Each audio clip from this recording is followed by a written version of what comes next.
Та бүхний амгалан айлтгая. Хэвлэл мэдээллийн суурь боловсролыг түгээн дэлгэрүүлэх зорилгын хүрээнд бэлтгэж буй цуврал видео хичээлийн ээлжид дугаар эхэлж байна. Өнөөдрийн хичээлийн сэдэв шүүн тунгаах сэтгэлгээ хэвлэл мэдээллийн суурь боловсролын үндэс болох нь гэсэн сэдэвтэй байх болно. Бидэнтэй хамт байгаарай. Хичээлийн эхэнд агуулгаа танилцуулъя. За хичээлийн зорилготойгоо танилцсан шүүн тунгаах сэтгэлгээ гэж юу вэ? Хэвлэл мэдээллийн суурь боловсролын чадвар ба шүүн тунгаахад суралцах нь шүүн тунгаах сэтгэлгээний чадварыг хөгжүүлэх нь дүгнэлт гэсэн хэсгүүдээс энэхүү хичээл бүрдэх болно. За хичээлийн зорилгын хувьд шүүн тунгаах сэтгэлгээ гэж юу вэ гэдгээ бол тодорхойлно, нэгдсэн ойлголттой болно. За тэгээд шүүн тунгаах сэтгэлгээний үндсэн ямар чадварууд байдаг вэ? Түүнийг хэрхэн эзэмшигдэг вэ гэдэг талаар заах болно. За өмнөх хичээлдэр хэвлэл мэдээллийн суурь боловсролын эзэмшил зохих 5 чадварын талаар хичээлийг та бүхэн судалсан, та бүхний үзсэн байх гэж итгэж байна. Энэхүү чадваруудыг одоо эргэн сануулъя. За мэдээлэл хайх, олж авах, дүн шинжилгээ хийх, ойлгох, шүүмжлэлтэйгээр үнэлж цэгнэх, хэрэглэх, бүтээх, оролцох гэсэн ийм 5 чадварыг бол онцлон нэрлэж байсан. Өнөөдрийн хичээлээр шүүмжлэлтэйгээр үнэлж цэгнэх буюу шүүн тунгаах сэтгэлгээг хэрхэн хөгжүүлэх вэ? Түүнд хэрхэн суралцах вэ гэдэг хичээлийн агуулгыг танилцуулж байна. За англи хэлний энэхүү ойлголтыг critical thinking гэж нэрлэдэг. За энэ ойлголт энэ чадварын тухай ярьдаг болсоор цөөнгүй жил өнгөрсөн байна. За монгол хэлнээ энэхүү нэр томьёог хэрхэн нутагшуулан хэрэгэлсэн бэ гэд ийм томьёог одоо танилцуулна. За шүүмжлэлт сэтгэлгээ гэж нэрлэж ирсэн. За мөн шүүн тунгаах сэтгэлгээ гэж нэрлвэл зохино гэж судлаачид сүүлийн үед саналаа хэлэх болсон.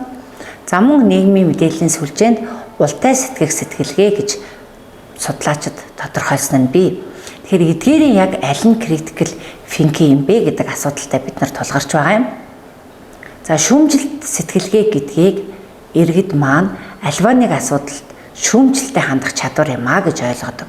Тэгвэл бидний өнөөдрийн ярьж байгаа мэдээллийг хүлээж аваад түн шинжилгээ хийж боловсруулж байгаа энэ чадвар маань шүүн тунгаах сэтгэлгээний тухай юм а гэж тодорхойлох гэж байна. За тийм учраас энэхүү нэр томьёог шүүн тунгаах сэтгэлгээ гэж оноон хэрэглэх нь зүйтэй гэж санал болгож байгаа юм а. За тэгэхээр шүүн тунгаах сэтгэлгээ гэж юу вэ гэдгийг одоо хамтдаа тодорхойлъя. За шүүн тунгаах сэтгэлгээ бол ямарваа нэгэн үйл явдал болон мэдээллийг сэтгэлийн хөдөлгөөнөөр шууд хүлээж авах биш, боддоор харж түүнийг задлан шинжилж үнэлэлт дүгнэлт өгөхөд оршино гэж тодорхойлсон байдаг. За тийм учраас бид мэдээлэл хүлээж авахдаа шууд сэтгэлийн хөдөлгөөнөөр үнэн гэж хүлээж авах уу эсвэл шүүн тунгаагаад худлуу үнэн үү гэдгийг дэнслэх үү гэдгээр асуудлыг харах боломжтой. За тийм учраас бид асуудалд бодтой хандаж энэхүү асуудлыг задлан шинжилж үнэлэлт дүгнэлт өгч байвал шүүн тунгааж байна гэж ойлгож болох юм а. За шүүн тунгаах сэтгэлгээний талаар янз бүрийн тодорхойлолтууд байдаг. За энд хуульч Эрдэнэбат алдаагүй зөв сэтгэх 4 арга барил юм а гэж тодорхойлсон байдаг. За хүн мэдээллийг хүлээж аваад түүнийг боловсруулах үйл явц нь оюун тархинд нь өрнөж байдаг. За тэгээд энэхүү хүлээж авсан мэдээлэлтэй хариу үйлдэл үзүүлдэг. За энэхүү процесс одоо хүний тархинд хэрхэн яаж өрнөдөг вэ? Бид яг ямар үйлдэл хийдэг вэ гэдгийг бол энд тодорхойлсон байгаа. За шүүн тунгаах сэтгэлгээний дараалал үйл явц гэж бас нэрлэж болно. За нэгдүгээрт бид нөхцөл байдлыг дүгнэх, за дараа нь юмсын хоорондын холбоо хамаарлыг ойлгох, за дэвшүүлж буй санал байр суурь түүнийг дэмжих, өгөөсгөх үндслийг тодорхойлох, чухал ба чухал бусыг тодорхойлох, өөрийн байр суурь түүнийхээ үндэслэл гаргалгааг тодорхойлох, шийдвэрийнхээ үр дагаврыг тооцоолох зэрэг ийм үйл явцтай одоо дараалалтай үйл явц юм а гэж тодорхойлсон байдаг. За хэвлэл мэдээллийн суурь боловсролын чадварыг сэтгүүл зүйн нэгэн нийтлэг ойлголттой жишээж авч үзье. За энд 5W 1H гэж харагдаж байгаа. За энэ мэн сэтгүүл зүйд мэдээний тухай ойлголтыг төлөөлж идэг. За энд харагдаж байна. Хэн, юу, хаана, хизээ, яагаад. За энэ дээр алдсан. Эндээс явчих 3 2 1. За хэвлэл мэдээллийн суурь боловсролын чадвар ба 5W 1H гэсэн ойлголтыг жишээж авч үзье. Сэтгүүл зүйд 5W 1H гэсэн ойлголт байдаг. Энэ нь мэдээнд хамааралтай зүйл бөгөөд мэдээнд хэн, юу, хизээ, хаана, яагаад, яаж гэсэн асуултууд тусгагдсан байх ёстой гэж үздэг. Өөрөөр хэлбэл бидний уншсан мэдээ эдгээр асуултуудад бүрэн дүүрэн хариулж байвал бид бүрэн мэдээллийг уншигчдаа хүргэж байна гэж хэмждэг. За харин бид мэдээлэл хүлээж авч боловсруулахдаа чухам юуг анхаарах вэ? Хэвлэл мэдээллийн суурь боловсролтой иргэн маань өөрийн одоо хүлээж авч байгаа мэдээлэлд одоо ямар хариу үйлдэл, ямар дараалалаар, ямар анализ хийх вэ гэдгийг одоо тодорхойлъё. За хэн агуулгыг бүтээсэн бэ гэдгийг эхлээд авч үзнэ. За дараа нь энэхүү тараасан мэдээллийн зорилго нь юу вэ? Зорилтод хэрэглэгч нь хэн бэ? Гол санаа нь юу вэ? Ямар мэдээллийг багтаасан эсвэл хассан байна гэдгийг тодорхойлно. За мэдээлэл хэнд ашигтай вэ?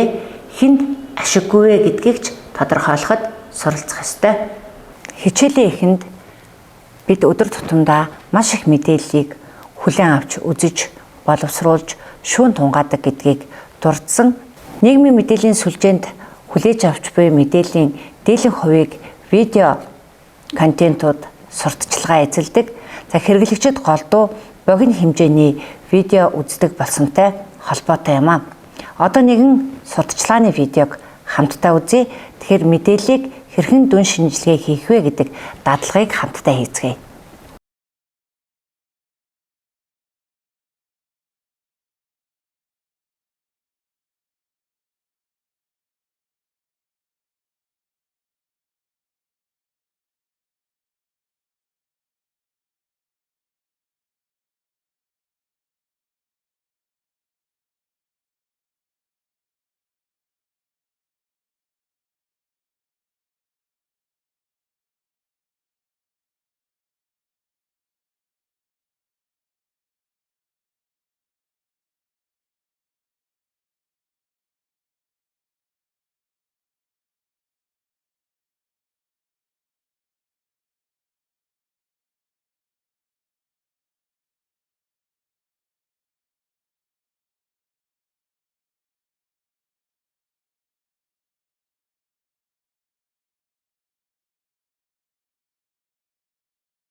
За бид энэхүү видеог хэсэгчлэн үзлээ.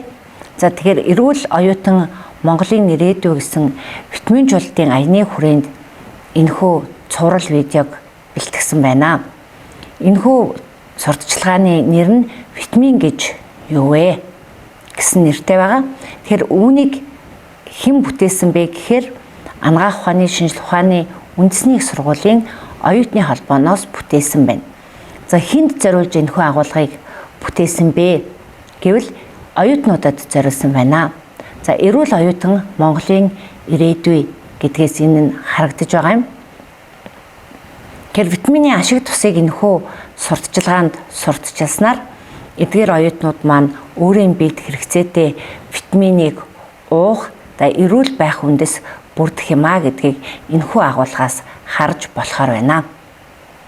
Тэгэхээр та бүхэн өөрсдийнхөө хүлээж авч үзэж байгаа мэдээллийг яг энэхүү зарчмаар хэн ямар зорилгоор хэрхэн яах гэж бүтээсэн бэ? Энэ нь үнэн мэдээлэл байна уу, худлаа мэдээлэл байна уу? Эсвэл зөвхөн өөрийн эрх ашиг сонирхлыг гүйцэлдүүлэхийн тулд энэхүү видеог бүтээж үгүй юу гэд олон шалгуураар мэдээлэлээ шүүн тунгаах боломжтой юм. Бид өдөр тутам хэвлэл мэдээллийн хэрэгслээс нийгмийн мэдээллийн сүлжээнээс маш их мэдээллийг хүлээн авч байгаа. За тийм учраас бид энэ хүлээж авч байгаа мэдээллээ задлан шинжилж хэрхэн эргэцүүлдэг вэ гэдгийг судалсан судалгааны дүнгээс энд иш татъя. За энд та бүхний харж байгаачлан дархлааг маш сайн дэмжих байгалийн гаралтай эрүүл мэндийн бүтээгдэхүүн байна гэдэг ийм сурталчилгаа харагдаж байгаа. За энэ бол Facebook буюу нийт монголчуудын хэрэглэгчдийн 80 гаруй хувь хэрэглэдэг ийм платформ дээр түгээдэг жирийн л нэг постуудын нэг байгаа. За гэхдээ бидний өдөр тутам хүлээж авч байгаа энэ маш их мэдээлэл дотор эрүүл мэндийн бүтээгдэхүүн сурталчлах мөн эрүүл мэндийн зөвлөгөө бол давмгаалах хандлагатай байдаг. За 2021 онд хэвлэлийн хүрээлэнгээс залуучуудын мэдээллийн хэрэгслийн хэрэглээний судалгааг явуулсан байна. За эндээс энэхүү эрүүл мэндийн бүтээгдэхүүнийг сурталчилсан мэдээллийг хараад та бүхэн ямар хариу үйлдэл үзүүлэх вэ гэдгийг судалсан байна. За 18-аас 40 насны залуучуудаас нийгмийн сүлжээнд түгээгддэг гайхамшиг тэмчилгээ нэртэй эрүүл мэндийн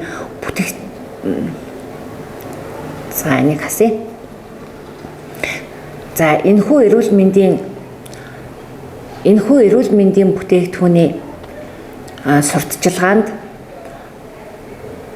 судалгаанд оролцсон 3 хүн тутмын нэг нь бусдад шеэр хийх, түгээх, лайк дарах сонголтыг хийнэ гэж хариулсан байна. Болгоомжтой хандах залуучуудын хувь үүнтэй бараг ойролцоо буюу 25% байжээ.